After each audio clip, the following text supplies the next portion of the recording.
pagi semua. Di sini kami dari grup A akan mempresentasikan tentang lalu lintas. Grup A beranggotakan dengan Asyifa Wahida Rahman, Adinda Nina Eka Sakti, Sabrina Kanisya, dan Kismata Maula Albina. 1. Masalah atau kejadian. Sebagaimana yang kita ketahui, banyaknya masalah atau kejadian yang dialami di lalu lintas. 1. Menerobos lampu merah. 2. Tidak menggunakan helm. 3. Tidak menyalakan lampu kendaraan. 4. Tidak membawa surat kelengkapan berkendara. 5. Melawan arus. Dan 6. Melanggar rambu lalu lintas. Sebagaimana yang kita ketahui, masih kurangnya kesadaran warga Indonesia akan peraturan-peraturan rambu lalu lintas dan masih tidak mengetahui bagaimana pentingnya menaati rambu lalu lintas. Baik, yang selanjutnya adalah akar permasalahan. Jadi, apa sih akar permasalahan lalu lintas di Indonesia ini? Yang pertama adalah minimnya pengetahuan soal aturan dan rambu-rambu jalan.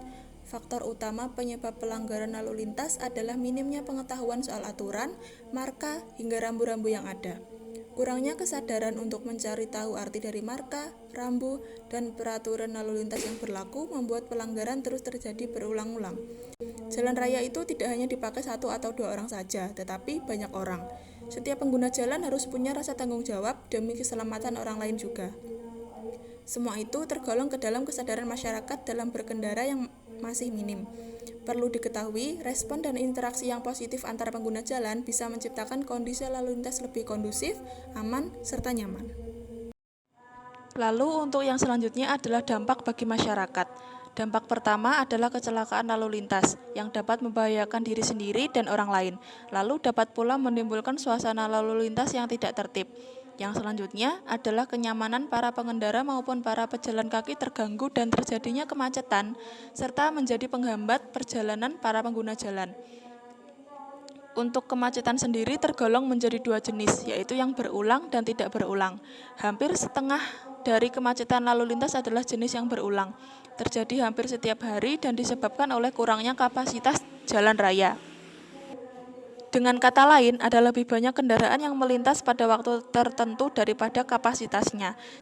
Jenis kemacetan yang selanjutnya adalah yang tidak berulang atau dalam tanda kutip gangguan sementara dalam perjalanan, seperti cuaca buruk maupun kecelakaan.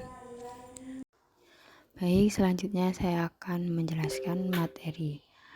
Itu sila apa yang berkenan mengenai permasalahan yang terjadi.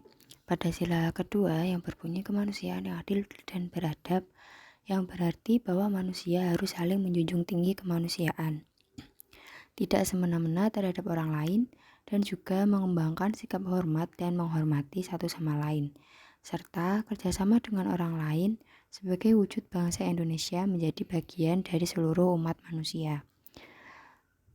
Kemudian, produk hukum. Jaringan lalu lintas dan angkutan umum adalah serangkaian simpul atau ruang kegiatan yang saling terhubungkan untuk penyelenggaraan lalu lintas dan angkutan jalan. Lalu lintas dan angkutan jalan diatur oleh sebuah undang-undang, yaitu Undang-Undang Nomor 22 Tahun 2009 tentang Lalu Lintas dan Angkutan Jalan. Jaringan lalu lintas dan angkutan umum adalah serangkaian simpul atau ruang kegiatan yang saling terhubungkan untuk penyelenggaraan lalu lintas dan angkutan jalan. Lalu lintas dan angkutan jalan diatur oleh sebuah undang-undang, yaitu Undang-Undang Nomor 22 Tahun 2009 tentang Lalu Lintas dan Angkutan Jalan. Alasan dibentuknya undang-undang yang mengatur tentang lalu lintas dan angkutan jalan karena Indonesia merupakan negara hukum. Dalam pelaksanaan pemerintahan dan dalam kehidupan masyarakat diatur oleh hukum. Hukum di Indonesia dimuat dalam bentuk konstitusi, yaitu hukum atau peraturan yang tertulis, yaitu undang-undang, dan yang tidak tertulis. Oleh karena itu, peraturan dibuat sedemikian rupa agar masyarakat mematuhi dan menjalankan peraturan yang sudah dibuat oleh pemerintah, berdasarkan atas keputusan bersama dan disesuaikan dengan kebutuhan masyarakat. Transportasi merupakan alat atau kendaraan yang menjadi kebutuhan penting bagi masyarakat, baik transportasi darat, laut, maupun udara. Tujuan orang menggunakan alat transportasi adalah agar lebih cepat dan lebih mudah dalam perpindahan, baik orang atau barang dari tempat asal ke tempat tujuannya.